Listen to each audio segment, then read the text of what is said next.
Hello, I'm Mike Ryan. I'm the Chief Networking Officer at PIMS, and welcome to our second season of Minutes with Mike. Now in my 33rd year at PIMS, I've had the privilege of partnering with companies both large and small, supporting their PR and marketing through customized fulfillment and distribution that delivers measurable impact on their brand perception, boosts positive affinity, and fuels their overall brand performance. And throughout my career, I've had the chance to work alongside many talented folks. This is their story. On this show, we'll sit down with some of the world's top marketing and business thought leaders to learn more about their success, how they got there, how marketing helped them achieve their goals, what strategies they used, and what inspires them. Please join me on this journey as we learn from those who are changing the way we think about business. So sit back, enjoy. You're listening to Minutes with Mike. Welcome, everybody, to Minutes with Mike. Today, we have a special guest, Anna Vale. Anna is a brand marketing leadership consultant and fractional CMO. Anna, welcome to the show. Hi, Mike. Thanks for having me. We've had the pleasure of meeting at different events, and I know you've actually worked alongside PIMS and helping us do the things that we do so well. But I wanted to have you on the show, and I want to dive right in because in doing my homework, I listened to a few podcasts that you had done, and one story that you said, which is where I want to start at, which starts us at the beginning, was how you got involved with beauty. Like, where did it come from? Where did it start? Okay, well, this is a really long elevator pitch if you want me to start there. But, it's really interesting, Mike. I have been in beauty my entire life, not just my career. As a very small child, my mum sold Avon when my sister and I were really small in a stroller. She'd given up her day job and started selling Avon. And, back in the day, over 20 years ago, maybe even longer than that, actually, probably 30 years, Avon was a really huge kind of community building brand. She used to do these amazing, the only equivalent is a Tupperware party. We'd have our dining room taken over by Avon products, and all the neighbors would come and place their order for the products to arrive in 2 weeks. Imagine waiting for an order now to arrive in 2 weeks' time. But with that, she always had tons of little lipstick samples and fragrance vials in the little boxes. And it was a game. We played lipsticks or we played perfumes. So that was one of the games my sister and I played when we were 3, 4, 5. And then the other piece was watching her build, she was literally the top Avon lady in her region. And then she became an area manager. So she actually grew within the company, but she would invite us to work with her while she was placing the orders, receiving the products, then bagging up the products that then she would go and deliver to her community. So looking back now, there are so many brands that have taken cues from a brand like Avon. Yes. It's funny, too, because, when you talk about the community is a really big buzzword now in our world. I love the mug. Thank you very much for that unsolicited plug. Understood the brief. That's what There you Gen go. Z say. Thank you. Appreciate that. What I was saying was with Avon, they really sort of started that whole thing, right? Mm-hmm. Like my mother also, she dabbled in the Avon lady world, but she was also a Tupperware lady, right? That started this whole world of ours with community and sort of engaging your neighbors before there was social media, before there was any kind of outreach that way. These moms and ladies would bring these items to people's homes or invite people to their homes where they would show samples, demonstrate how they're used, show their value and worth and drive sales. So it's really a precursor to where we are today. Well, it is. And I know I say a lot, I've seen this before. This has happened before. It was just different. So we talk about pop-ups nowadays. Everyone's having pop-ups where you bring the community together. That was an Avon party. Yeah, it really was. It was an Avon party. And it's weird saying it now when you think of it, but everything's cyclical. So the bringing the community together, demonstrating products, handing out samples is ultimately the base of most marketing strategies now. I think that's our business. Yeah. The only difference is, Avon didn't, in my opinion, move quickly. Right. When things started changing, how online became at the forefront and digital took over, and Avon ladies were still expected to go and knock on the doors, and that that didn't happen. But anyway, and that's a really great case study too on these other companies that are involved in this sort of engagement can look at that as this is what we should and shouldn't do based on past performance. But like, tell us how you got started, because I know you were sort of fashion centric when you first started. It kind of Yeah. took a turn, but like, tell us where you started. Like, did it Yeah. start in school?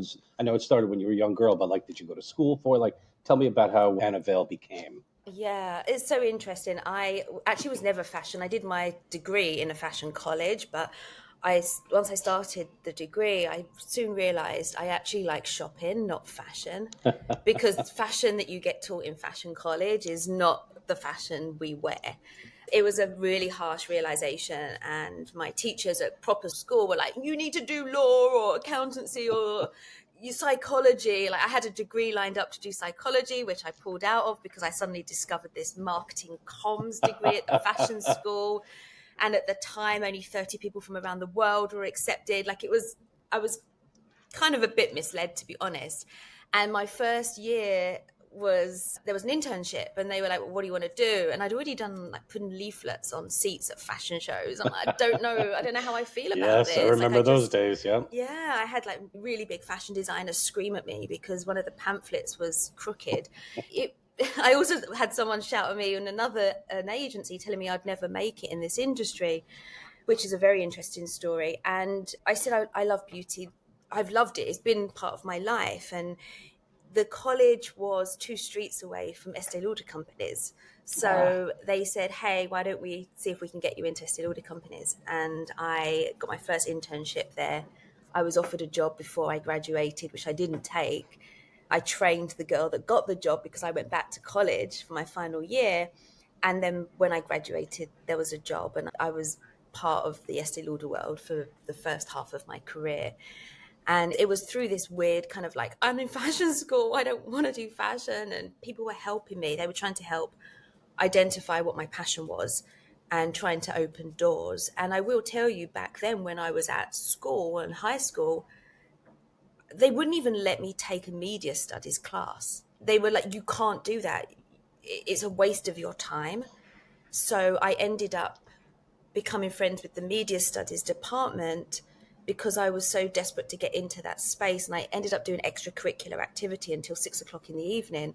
And I ended up running the radio station because they wouldn't let me take it as a class. They were like, "No, you have to do maths, you have to do history, you have to do English literature."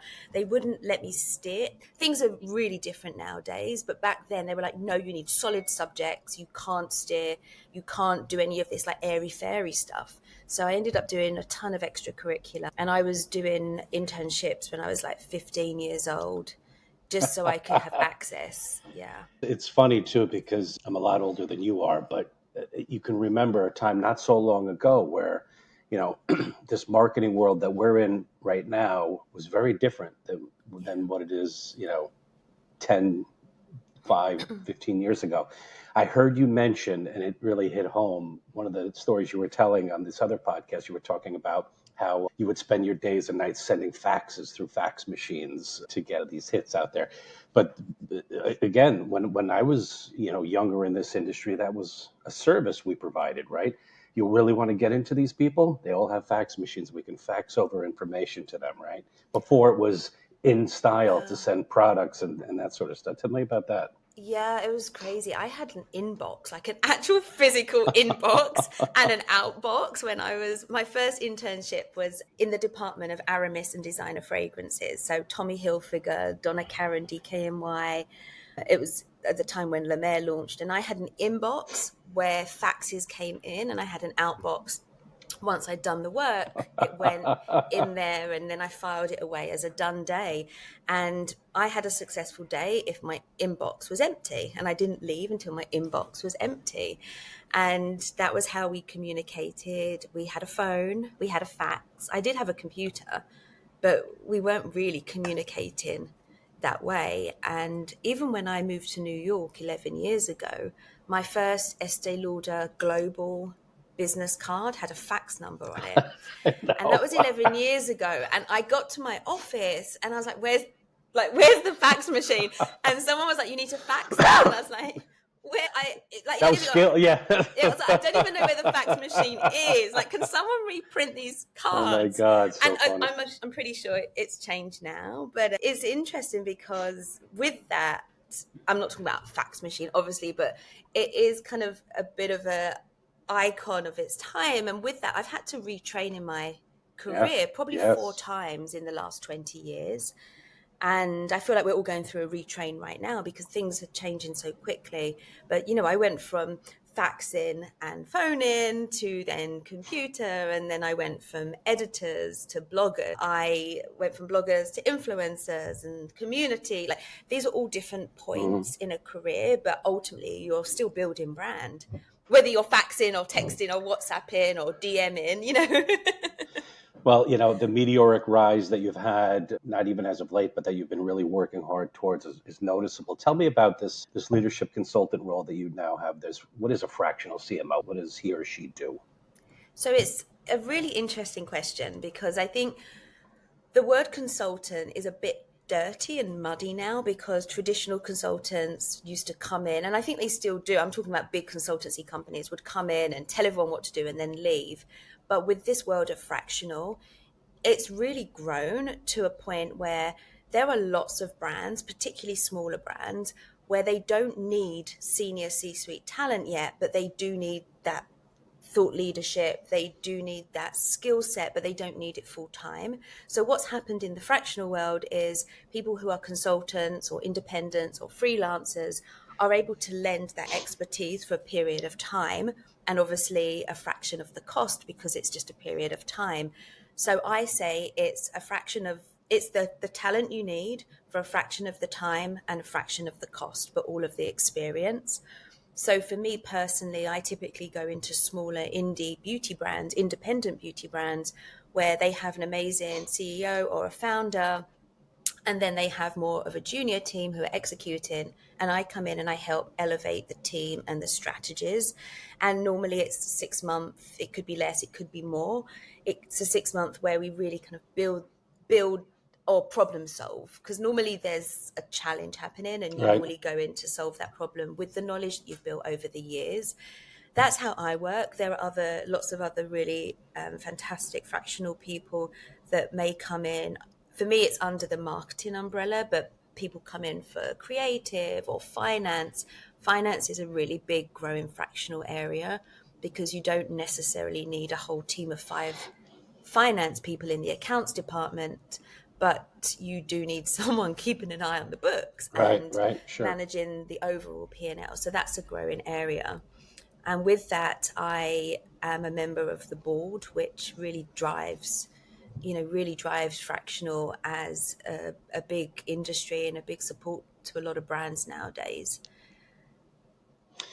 I know when brands bring you in, of course, their expectations are that you're bringing your experience and knowledge with you, right? And just knowing you the way I do, that sells itself with you. But they're also depending on you in most cases to identify new trends, right? They want to know what's the latest thing.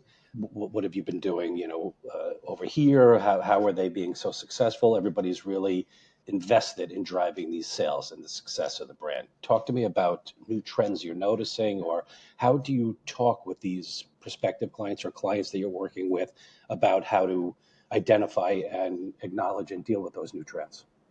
So it's interesting because every time I work with a new client or have a call with a potential client, there's always thoughts and comparison to what I've done with other brands or what I'm working on. And the interesting thing to remember is it's really not comparable. And that's a whole nother thing when you work with founders. The first path to death is comparison, Of course. but you can't really compare strategies. You can obviously use your expertise and knowledge about which strategy or which part of a strategy might work, but it's not the same ever. The brands are different, the consumer's different, the time is different. Even if something was executed 3 months ago, something's changed in that time. It could be seasonality, or it could be a new technology or a new trend. So and for that reason, I have to keep on learning. I have to be learning every time. I say that 30% of my time I'm completely unpaid because I'm either connecting with people, making sure I'm up to date on the right partners, the right platforms that are coming out. I'm attending webinars and conferences, reading every industry newsletter possible, answering questions for those newsletters. I'm constantly trying to figure out what are the trends. And I love the trend reports. The trend reports are amazing, but that's only a certain segment that's been interviewed or looked at. So I think in order to know what's coming up and what's trending, it's a mix. You need to understand the trends, the bigger macro trends, but you need to take the micro cues that you're picking up on from conversations, mixing it with the macro trends and your experience, and then the data. So you have to really kind of be mixing everything that you know constantly to really create that next strategy. Consumer-centric marketing or customer-centric marketing is a big thing. Working at PIMS, our foundational support with our clients is really set up in such a way that we are there to help them personalize these individual sendouts that we do for them. But it's all based on this sort of customer-centric marketing. Tell me a little bit about, from your end, what are clients talking about on that end, or how does that differ from what it was not too long ago? It's such an interesting topic because a lot of the clients I work with are early stage, they're still indie brands. They have a D2C business and they have a Sephora business or an Ulta business or a Credo business. So before you even look at personalization, these small brands are already breaking up their strategy and teams to support retail and D2C. And when it comes to retail, which often is a bigger part than D2C, you're relying on the retailer to do the personalization with the recommendations. When it comes to D2C, it's really important to nurture the long-standing customers and really understanding their shopping habits, but never take your eye off on how you bring new customers in and personalize that experience. I'm a big fan of actually talking to customers, like talking to them. Like, it doesn't have to be some amazing personalization platform, but actually getting on a call, offering them something in return. Would like to take 20 minutes of your time and understand what it is you like about our brand. What is it that you wish we did differently? We saw that this pattern in your purchasing changed. What happened? Are you on other brands? Customers are really open to being an integral part of that conversation. And the times I've done that, the engagement and the loyalty has really grown because customers like that personal touch. If we go back to what we were saying earlier, personalization is no different to like bagging up your Avon products and writing a little note saying, hope your bunny rabbit is enjoying the carrots this week. Back in the day when first half of my career I was in PR, part of my job was remembering boyfriends' names, grandparents' names, where they went on vacation. Like, that was personalization. It was literally like, oh my God, that boyfriend, oh my God, how was that thing? You went on holiday together. That's personalization in real life. We've obviously moved to digital personalization where we're making recommendations that suit their skin type, their hair type. When it comes to influencer marketing, personalization with the note, making sure the product matches their skin type, their hair type. There's so many. With every marketing strategy, there's about 20 ways of making it come to life. Right. And personalization is no different. We oftentimes refer to it as our white glove service, right? Right. But I think more nowadays, the expectations are, I need that kind of personalization. I remember, again, not too long ago, I hate to keep being my father saying back in my day, but it's true. Personalization was, maybe a different handwritten note card, or personalization was, Anna will get 3 pieces of product versus 2 pieces. But now with things like shade matching, with things like different size of apparel, or, we ship alcohol and frozen and refrigerated pieces as well.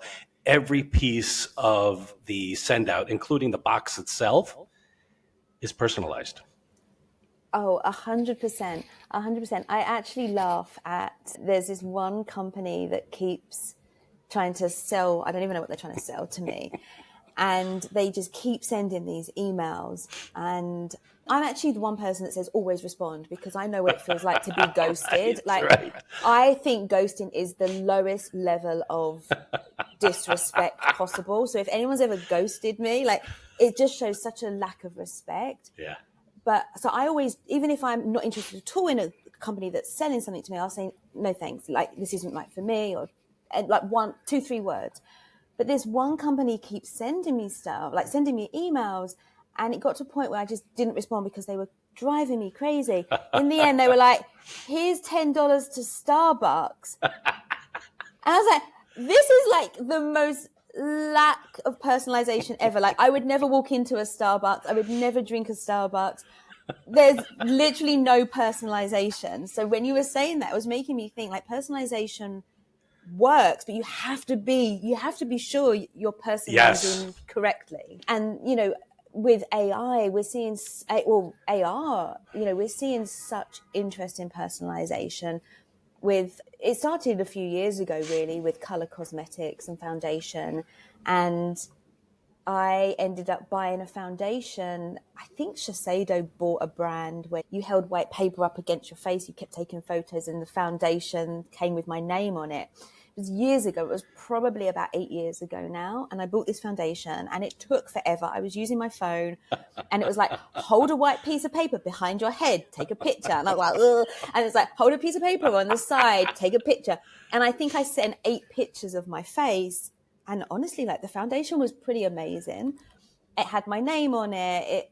But again, this is nothing new. I worked on prescriptives years ago and I created my perfect foundation, custom blend.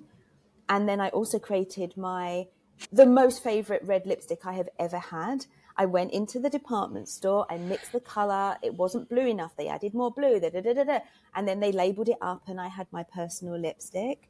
And that was I think I was probably an intern around then. So maybe 18, 20, maybe a bit more, 20 plus years ago. The problem then, personalization with product, was cost of goods was so high because there was no efficiency with that. So brands back in those days just couldn't make ends meet. But now it's all computer based and computer science and everything that's personalizing the product all the way through to the experience. I was going to ask you about data and the analytics end of things, but I didn't want to get off this AI topic because I had a couple of quick questions. So I think you're right. Like, we are in the midst of another transition, right? And AI, although a lot of people speak to it like it's the new coming thing or it's the new thing to look for, it's here already, right? And we're all using it. Right. We're all using it. Even if you may not have downloaded a specific app, we're all using AI.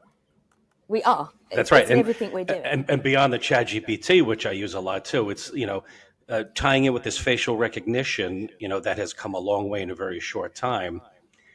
People are looking to all industries, including like warehousing and 3PL fulfillment, to decrease the size of the footprint of the products that you're storing, increase the amount of opportunity for those types of personalization that we just talked about.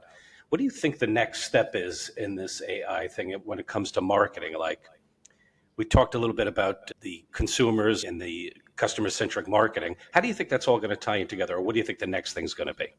I never say big question. Yeah, I never say I don't know, but I don't know what the next thing's going to be. Right. I wish I did. I wish I knew what the next thing would be. But I will say we're all using this technology. It's not like, when is it happening? It's been happening for years, right? It's been happening for years. Yep. I think it's about finding the technology that's going to help fuel your business. So I am an advisor on an AI platform for TikTok, and the volume of data it can provide is way beyond any human being. You would need a team of 50 people to deliver that type of data. No one's going to recruit 50 people to deliver that data. But my point is that you absolutely need people to use the systems properly. So a few years back, you even hear it now, twittering about, AI is going to take over human beings. It's never going to do that. It's not. Computer says no. Platforms and technology only work as good as the person that's using them. That's right. When you bring on agency partners, they can only do as good a job as the information you give them. So that human element isn't going to go away. But what we do need to do is make sure that we're using the right platforms to deliver on that goal. And I think as we try and figure out where the consumer is and who the consumer is, it's just going to add speed. It's just the technology is going to add speed, and you're not going to have to go through an Excel spreadsheet, or it's going to deliver recommendations. And then a human being has to read those recommendations and make the right decisions. But you're just going to be able to get through data much quicker. And what I'm seeing as well on a lot of the AI tools, particularly that Google offers, that you can have, like, even a transcript, you can have an entire transcript and it just summarizes the top line for you. And you're like, It's insane. Thank God you pulled out those points for me. And they're the ones that work. And I don't have it, I don't use it often personally, but I think the speed and the agility is what we're going to benefit from. And that's what I'm excited about, because it's not going to take as long to get to the end answer that you're looking for with a strategy, with a decision making. It would never make a decision for you. Like, I would never let AI make a decision for you. But I think getting the information you need in order for the team to make decisions is going to be so much easier. Well said. I think that's another very important tool in your toolbox of things that you're going to look to help you speed to market, or help you make these decisions that are going to accelerate which direction your brand's going to go in. Tied into that is the data and analytics sourcing of information, right? There are companies out there that the brands look to give them information on how, from my world, when we do these influencer send outs, or we're sending out a product, they want to see how it drives sales over a certain amount of time, or what's the ROI on a send out based upon the amount of cost valued with their send out. Tell me from your end, how much do clients put expectations into that? How much do they bake into that? Or do they look to you to sort of decipher that? That ties in with the AI too, to decipher that information to see what direction they should put their dollars. Yeah, I have to say every single client is very different. And I tend to see a heavier focus on data and analytics from D2C first brands. And then brands that are more retail focused are looking at very top line sales figures. It's not always the case, but I would say that every strategy needs a really even split between data and gut feeling as well, and knowledge, because data is really important. The numbers really matter. But if you're not adding that to, or combining that with emotional intelligence, there's a problem, because we're selling to people. We're not selling to robots. So we mustn't ever lose sight of the customer and what the customer wants. That sounds like a politician answer. It was a really good answer. Yeah, it sounds like a politician answer, but I am a top of funnel marketer. So data is really important. But for me, how do you spark that emotion that people will keep coming back to the brand? And data only plays a part of that. It ties in too with, consumer feedback, which, people, I tend to expect everything to be on a positive note, but sometimes you can learn lessons from things that consumers give negative feedback on, whether it's the packaging or the product or whatever it is. You have any insight on that, on how sometimes bad news can be good news? Oh, 100%. 100%. There's so many things. Let me think about how I decipher this answer. 100%. When we were at the Creator IQ Summit a few weeks ago, I actually wrote down a quote from Mariana Hewitt when she was on stage. And I was reading it the other day, and it says something like, one person can ruin an entire launch, which we know, right? So one piece of feedback, because of the speed of social and community and customer, it can spiral and snowball. And that's a very recent strength from the customer-centric side. The other piece is that the customer feedback, okay, this sounds maybe crazy, but like, it shouldn't be feedback. Like, you should be already talking to the customers before you even launch. So you have this journey that you need to go on when you're going to market, that feedback is at the end. Like, in my opinion, feedback's too late. That's when you have to go back to the drawing board and relaunch or edit the formula. We should be talking to the community and customers in the early testing stage. you should already have like a community set up that are your nearest and dearest and trusted and under NDA, but like, here's the first formula. We want to hear, what do you think it feels like on your skin? What does it feel like the day after? What does it smell like? How does it make you feel? That should be happening way before you ask for like end feedback. Right. So you should be doing this community kind of focus group where people are trusting you to give them new products, but also you're trusting them to get good feedback early. Then obviously you go through the rounds of different testing and different product formats. Then when you get to the reviews stage, you should be pretty confident that you've got a good product. And then you're always going to have feedback. You're always going to have someone that absolutely loves it. It's the best product they've ever tried. You're always going to have someone that says absolutely horrendous, hate it, the lid fell off in the post. Yeah. You're like, that's not a relevant review. I hate this cleanser, it leaked. I'm like, yeah, nah. I know. And that's when AI comes in where it's like negative. I'm like, no, because like there was a packaging problem. It's not about the formula. Right. You know, when you're talking about sentiment's a really interesting subject. You're like, you know, all these new phrases everyone's using, a lot of them have negative words in them. So suddenly your sentiment's down. You're like, no, it's not. Yeah. That's considered a positive phrase. But when you get to the customer reviews at the end, I think when you're a small brand, you absolutely should be reading every single customer review. I do as a marketer, but as a founder and a CEO, there's a couple of things you have to do.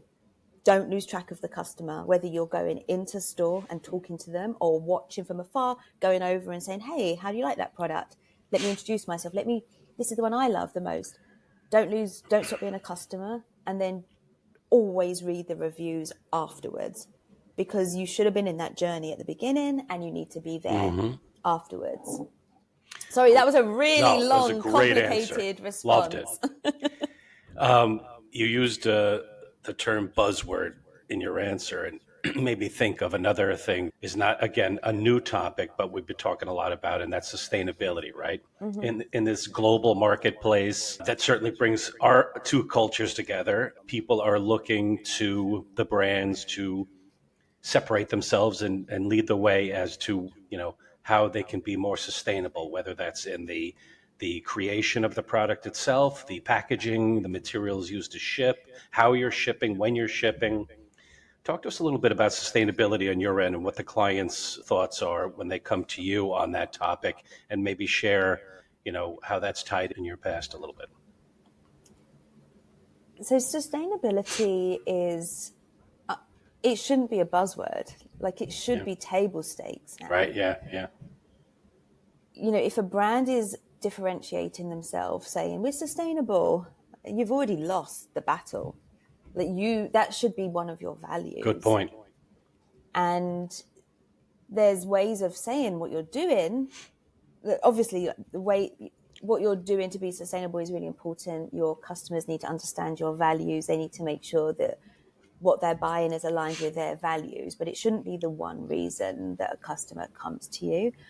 There's so many ways to contribute to sustainability: the outer packaging, the actual product, the ingredients, how they're being sourced, the carbon offset of how things are being sent, and even, you know this with PIMS, down to how big you make the influencer box. Could it fit in a smaller box so there's not waste, or does it have to go in an outer mailing box, or could it just be sent as it is as a box? Does it even need to be a box? What do you do with that box after? Does it turn into a tree? Like do you plant it afterwards?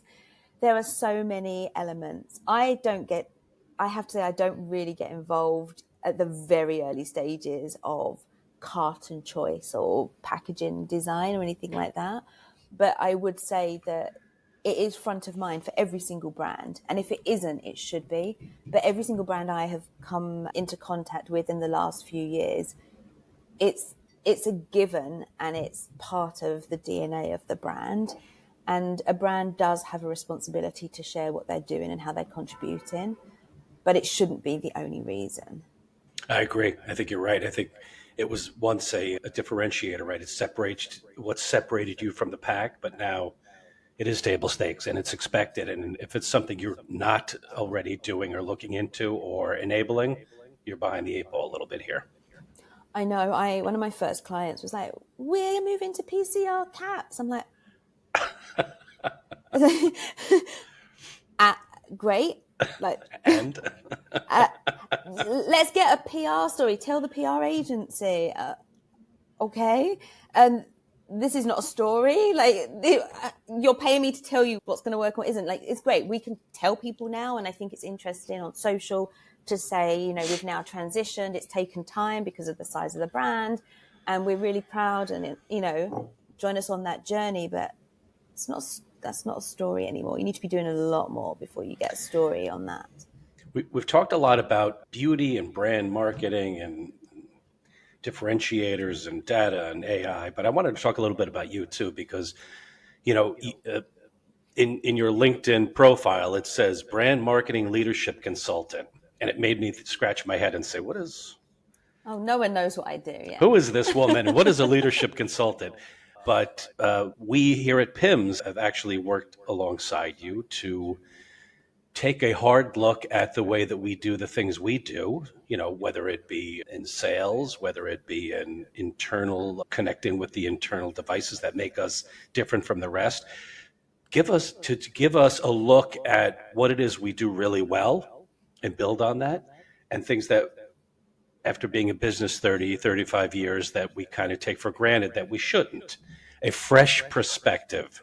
And I think on all the things, all the hats that you wear and all the things you do well, I think you do that really well. So how did you get into that? How is it giving people some tough love sometimes when it comes to their leadership style? How does that work? How did you start with that? And where's that going to? God, Mike, this is such an interesting conversation. I should have screenshot my LinkedIn over the last 4 years, because I change what I call myself every couple of weeks, because I think because I'm a top of funnel marketer and I've got the years of experience, I've seen a lot, I've done a lot. And I, at one point, became quite a generalist, and someone, I can't remember who, but it was like, "Oh, no one wants a generalist. Everyone wants a specialist." I'm like, well, you're never going to have me being like an ads manager. Like, I'm never going to be that. Right. And I'm never just going to be a social media person. Like, I look at everything holistically. And because of that, there's obviously a place for that. But the people I was talking to at the time, they're like, "We don't need a generalist." So I was trying to figure out, how do you communicate that? And how do you communicate what people are going to get from me when we work together? And I am a top of funnel marketer, communicator, but I'm leadership talent. So because of that, I can flex between leading a team and sitting with the C-suite. Yes. So because of that, and I will put it down to all of my years and years of Estee Lauder training courses, I can manage up and manage down, which is why that fractional CMO piece came into play, because I've been going into brands when there's a lot of managers that need leadership, and there's an incredible creative founder that isn't necessarily a people leader, they're a brand leader. And so I found that kind of interesting, kind of between the worlds. So when it came to partnering with PIMS, and we were saying, this works, this is not what brands want, this is what brands want. It's more about being honest. Yes. And saying, in my shoes, there's no reason for me to come to you for this. Or if you offered this, it would be the first thing I would think of when I'm working with a brand. So I think it's about being brutally honest in a very informed way, and taking emotion out of it, which is extremely hard. I went through years and years of reviews where my boss back in the UK was like, "We love you, you're brilliant, but you've got to take the emotion out of it. It's a job. It's not your family." I'm like, "Oh, but it's not fair. Like, I did this, I did that, and that." And this same boss, her name's Amy, she kept telling me, like, 4 years of reviews, like, "You've got to take the emotion out of it." And still, I get emotional every single day, and I doubt myself every day. But when you really come down to supporting other people's businesses, it's always a business decision. and what you're sharing and what you're telling people is based on what's going to be best for the business, not you as a person or me as a person. And that is a really hard skill to learn. That's not, oh, I've done a new digital course and here's my certificate and now I'm a specialist. Yeah. Like, actually gaining that kind of that balance of being informed, informative, respectful, and being like a business leader is, I'm still trying to figure it out, but it really is something that is built over time. You said it best. It's really difficult, right? I'm on the receiving end of that, right? And I could see how difficult when you're put into with a group of, A personalities that, think, me included, that everything I do is the best, including podcast host. I'm the best one there's ever been. The best. But how will you learn? How will you make yourself better? How will you generate new opportunities within yourself unless you're strong enough to A, listen to what somebody who knows is telling you, and B, implement them, right? Because you've probably been in a room to get a lot of, nodding heads, but you do a really good job at letting it sink in, right? I walked away from those meetings that we've had knowing that what you're saying is accurate and looking more to myself as how am I going to implement these things versus she doesn't know what she's talking about. Who is this woman? Come on, give me a break. So kudos to you. That's so interesting. It's, I'm an A type as well, so I have to really hold myself not to just speak the minute something comes into my head. So you have to train yourself on that piece too. And, I think you can listen, but you have to hear. Yeah. I get really distracted. If I look back and you'll see my arms and I'm scribbling things down and I'm picking up my cup and I don't even realize I'm doing it. And that means maybe I'm not hearing properly. Like, you can listen, but you have to hear something. And then you have to compute in your mind, like, I heard that.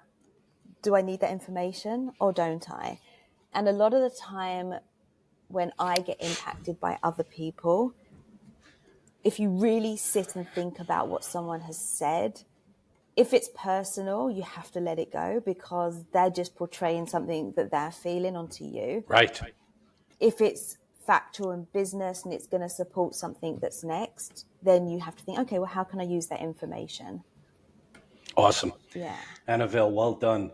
We're going to close out our interview here. A little thing I didn't prep you for, which is called our lightning round. So, being a Brit that is now living with us here in the U.S., I based my questions on, they were all this or that type questions, London versus New York. Okay. So you tell me, ready? Whatever comes to mind. Okay.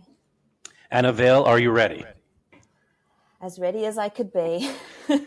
Yellow cabs or black cabs? Black cabs. Baguettes or crumpets?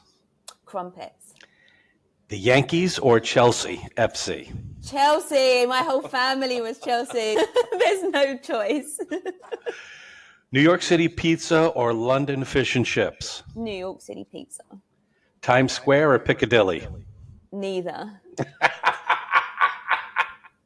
That's awesome. Subway system or London Underground? Neither. Perfect. New York City rooftop or London pub? New York City rooftop. And then my last question is skyscrapers or historic buildings? Oh, dang, that's hard. Oh my God, skyscrapers. There you go. Because I love New York more. There you go. Love it. Well, we love having you. Anna, how can somebody get in touch with you? Should they go through LinkedIn? What's the best way if they're interested in working with you to get in touch with you? Yeah, for sure. LinkedIn is probably the best. On there is my email and my website. My website is annavale.com, but LinkedIn, I have it open every single day. It's really a place where I learn and connect and collaborate. Awesome. This has been fantastic. Thank you so much. Thank you for having me. Really appreciate it. Yeah, it's a real honor. Thanks, Mike.